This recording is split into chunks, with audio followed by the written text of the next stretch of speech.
Comment une simple serviette à 10 € a suffi à exposer la corruption morale du président de la FIFA et à révéler le visage le plus sombre du football africain. Ce que vous allez voir dans cette vidéo, ce sont des images que personne n'a osé analyser jusqu'au bout, des faits que les médias mainstream ont soigneusement ignorés, et une vérité qui dérange au plus haut sommet des instances internationales. Restez jusqu'à la fin parce que je vais vous montrer pourquoi cette finale de la CAN 2025 restera dans l'histoire comme le plus grand scandale arbitral et institutionnel du football africain. Alors commençons par poser le décor. La finale de la Coupe d'Afrique des Nations entre le Sénégal et le Maroc, ce n'était pas qu'un simple match de football. Non, c'était un affrontement géopolitique majeur, une guerre d'influence déguisée en compétition sportive. Dans un stade transformé en véritable arène de pression multidimensionnelle, l'enjeu dépassait largement le trophée. Ce qui se jouait, c'était la validation d'un modèle d'influence au sein du football africain. Et ce que les caméras ont capté ce soir-là a révélé une fracture immense entre l'image policée que la FIFA tente de projeter et la réalité d'un environnement de jeu complètement dégradé par des manœuvres de déstabilisation orchestrées.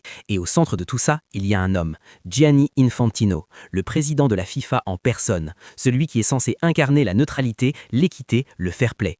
Et bien cet homme-là, pendant la finale, a affiché des grimaces tellement ostensibles au moment où le Sénégal soulevait le trophée que même les commentateurs se sont regardés sans comprendre. Infantino n'était plus un spectateur, il était devenu un acteur du conflit. Son attitude a été perçue comme un affront direct par toute l'Afrique de l'Ouest, et ce n'est que le début du scandale. Parce que la stratégie de la FIFA, elle est limpide quand on prend du recul. Condamner fermement les réactions émotionnelles des Sénégalais dans les vestiaires après le match pour occulter complètement les provocations structurelles qu'ils ont subies pendant 90 minutes. Infantino a parlé d'actes inacceptables, de scènes déplorables qui ne doivent jamais se reproduire. Mais pas un mot, vous m'entendez bien, pas un seul mot sur le harcèlement physique et le vol de matériel subi par les joueurs sénégalais sur le terrain.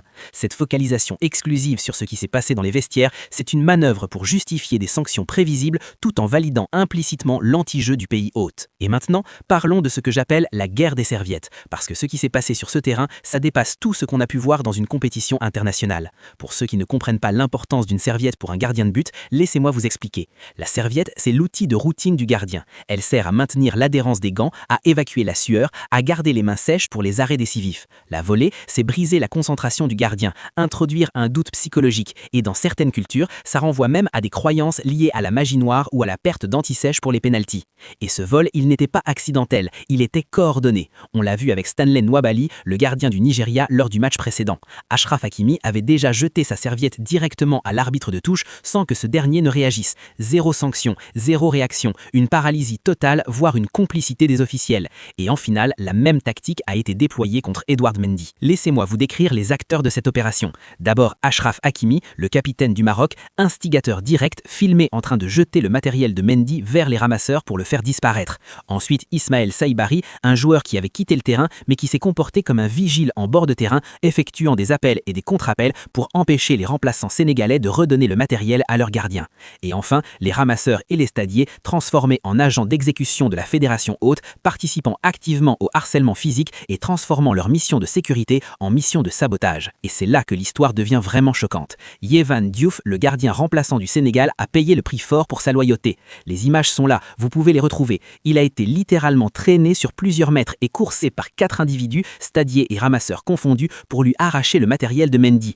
4 personnes adultes censées assurer la sécurité qui agressent physiquement un joueur professionnel pour une serviette. C'est du jamais vu dans l'histoire du football international. Et Malik Diouf, lui, a dû escalader les panneaux publicitaires pour récupérer l'équipement volé. Vous imaginez la scène, un joueur international obligé de grimper par-dessus les panneaux de sponsoring pour récupérer le matériel de son équipe. C'est ce qu'on appelle du football de quartier, mais institutionnalisé au plus haut niveau. Mais le Sénégal a gagné, malgré tout, malgré le harcèlement permanent, malgré l'environnement toxique, malgré la machine institutionnelle hostile. Les Lions de la Teranga ont soulevé ce trophée avec une force mentale qui force le respect.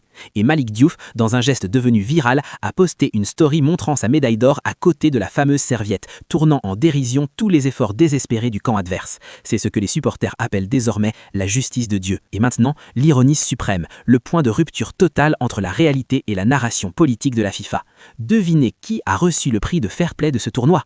Achraf Hakimi. Oui, vous avez bien entendu, le même capitaine filmé en train de voler le matériel adverse et de narguer les officiels a été honoré par la Confédération africaine de football. C'est la plus grande plaisanterie de l'histoire de la CAF et probablement du football mondial. Quand on compare cette finale avec ce qui se passe à l'Euro ou à la Copa América, où la neutralité des stadiers et des ramasseurs est une règle d'or absolue, on mesure la régression alarmante. Le témoignage d'Ismaël Jacobs après le match est édifiant. Il a parlé d'un épuisement psychologique tel que certains joueurs n'en pouvaient plus. Il a même fait le lien avec les forfaits mystérieux de cadres comme Crépin Diatta et Pape Matar Sarr avant le match, suggérant que l'environnement toxique créé par le pays hôte a agi comme un poison lent sur le groupe sénégalais. 3 défaillances majeures doivent être pointées du doigt.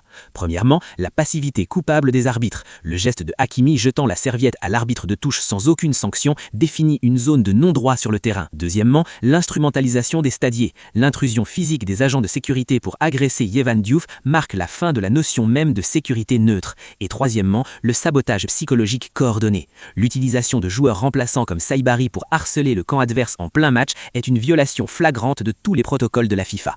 Ce que le Sénégal a accompli ce soir-là, c'est bien plus qu'une victoire sportive. C'est le triomphe de la résilience sur un système entier qui voulait leur défaite. Les Lions n'ont pas seulement battu 11 joueurs, ils ont battu une machine institutionnelle et tactique hostile, un arbitrage partial, des stadiers complices et un président de la FIFA qui grimaçait de dépit en les voyant soulever le trophée.